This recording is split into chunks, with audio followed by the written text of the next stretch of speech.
Hello, my friend. I want you to take a deep breath right now. Just pause for a second. I know that lately you might be feeling like you're walking a tightrope, trying to balance everyone's expectations, trying to be good enough, trying to earn your place in this world. But I have a message for you today that changes the very foundation of how you see yourself. It is a reminder of a love that is absolutely unconditional. When we talk about God's love, we often try to measure it with human tools. We think of it like a transaction. If I do good, I receive love.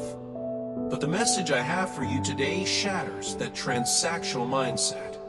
This love is higher than the tallest mountain you've ever seen, wider than the vastest ocean, and brighter than the most radiant sunrise. And here is the crucial part: is not based on your resume, is not based on your bank account, your past mistakes, or your current list of achievements. There is a divine plan in motion to heal you, not just to put a bandage on your wounds, but to heal you from the inside out. But, and here is the honest truth, this healing requires participation. We have to talk about the noise in your head. You know the voice I'm talking about. The one that complains, the one that whispers that things will never get better. Listen to me closely. Negativity is not just a bad habit, it is a corrosive acid that eats away at your faith. When you wake up and the first thing you do is rehearse your problems, you are essentially praying for more of what you don't want. We need to flip the script. We need to replace that gloom with gratitude. This also means looking at your circle. Who are you letting into your mental space? Are they people who water your spirit, or are they people who drain your battery? If you want to walk into the destiny that has been prepared for you, you need to surround yourself with people who remind you of the promise, not people who are obsessed with the problem. It's time to curate your life for the blessing that is coming. The anchor in the storm, finding strength in adversity. Now, let's talk about the reality of the struggle. I'm not here to tell you that faith makes life easy. I'm here to tell you that faith makes life possible. When you hold on to trust, even when your logic tells you to panic, you unlock a different kind of physics. It's the physics of faith. This is where we see locked doors suddenly swing open. This is where mountains that looked impossible to climb simply crumble into dust before your feet. But I know right now, some of you are in the thick of it. You feel like you're in a storm that just won't break. I want you to understand something profound about the nature of God in these moments. He isn't watching you from a distance. He is right there in the boat with you. He calls himself your rock, your refuge, and your anchor. Think about an anchor for a moment. An anchor doesn't stop the storm from raging, but stops the ship from drifting away. That is what he is for you. When you feel weak, he is the rest. When the world feels chaotic, he is the stability. And about those scars you carry, the disappointments, the heartbreak, the times you were let down by people you trusted, God sees them. He doesn't just see them, he wants to use them. There's an ancient concept of refining gold by fire. To get pure gold, it has to go through extreme heat. The heat isn't there to destroy the gold. It's there to burn off the impurities, the dirt, the things that make it less valuable.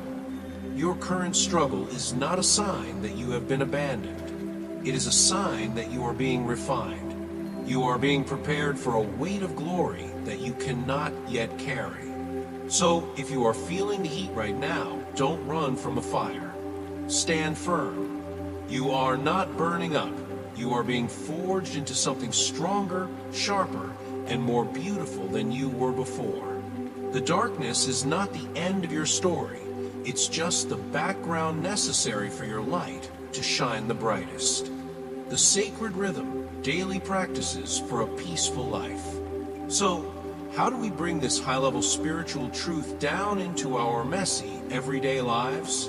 It starts with how you begin your day. Most of us are guilty of this.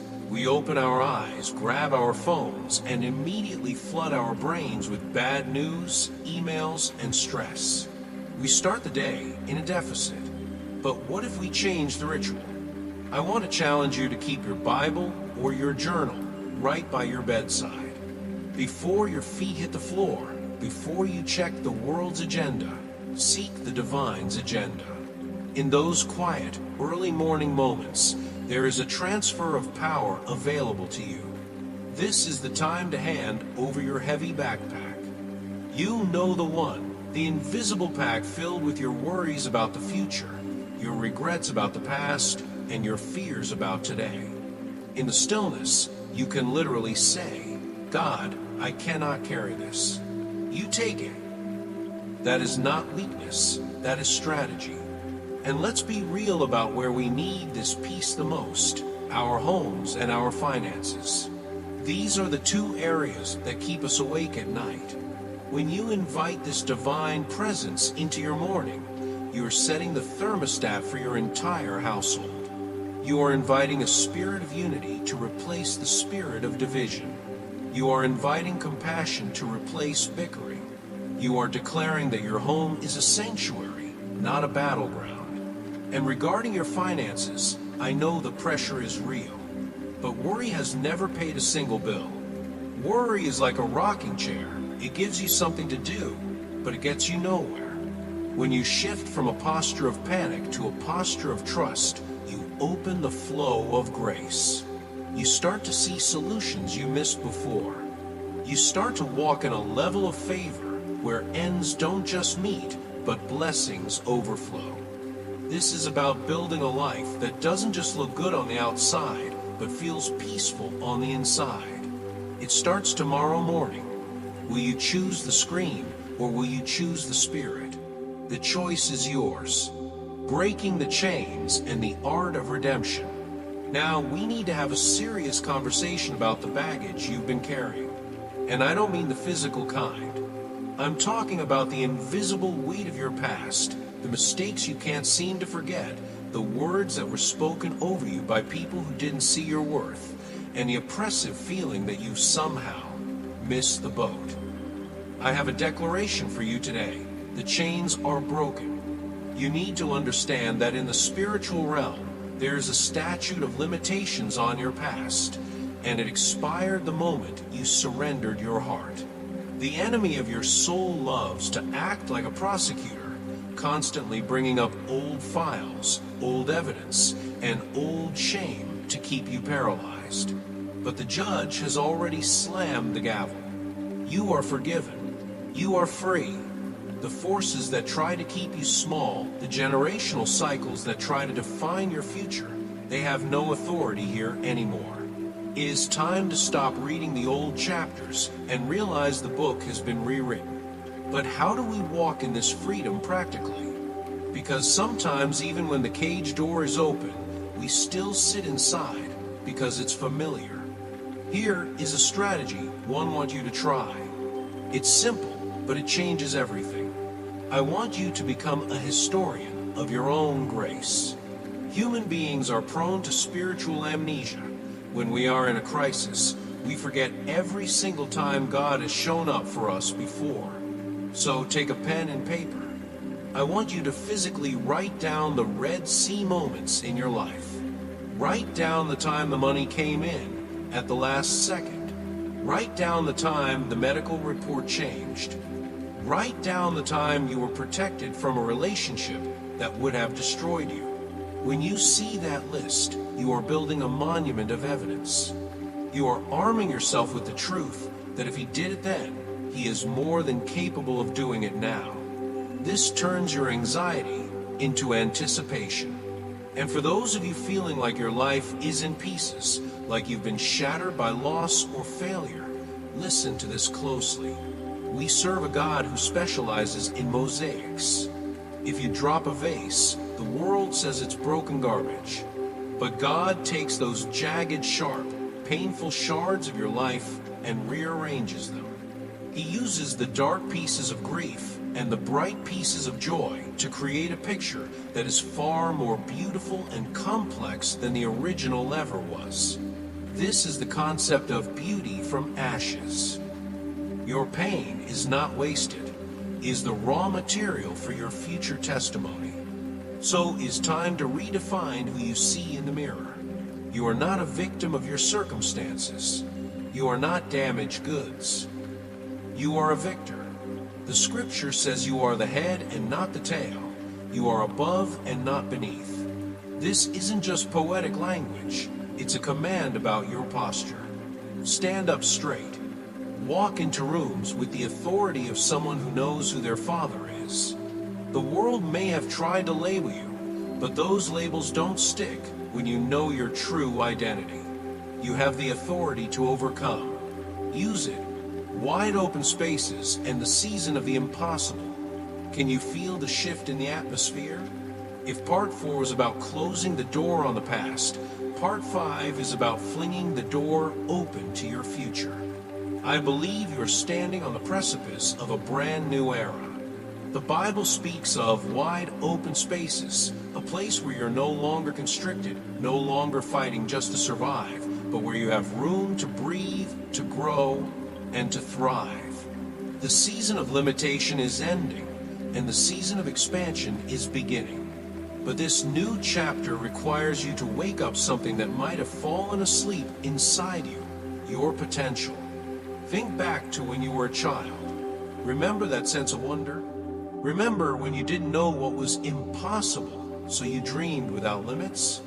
God is reawakening that gifts inside you. There are talents you've buried because life got in the way. There are dreams you put on the shelf because you thought you were too old, or too broke, or too busy. God is blowing the dust off those dreams today. He is restoring your childlike surprise. He wants to use you in ways that will shock you, not because of your ability, but because of his agility to work through you. We need to talk about the kind of power that is backing you up. We are not talking about positive vibes here. We are talking about the God of the impossible.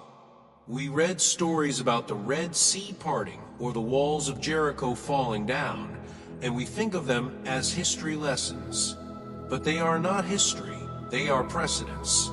They show us the character of God. What is your Jericho today? Is it a mountain of debt? Is it a diagnosis that scares you? Is it a marriage that feels dead?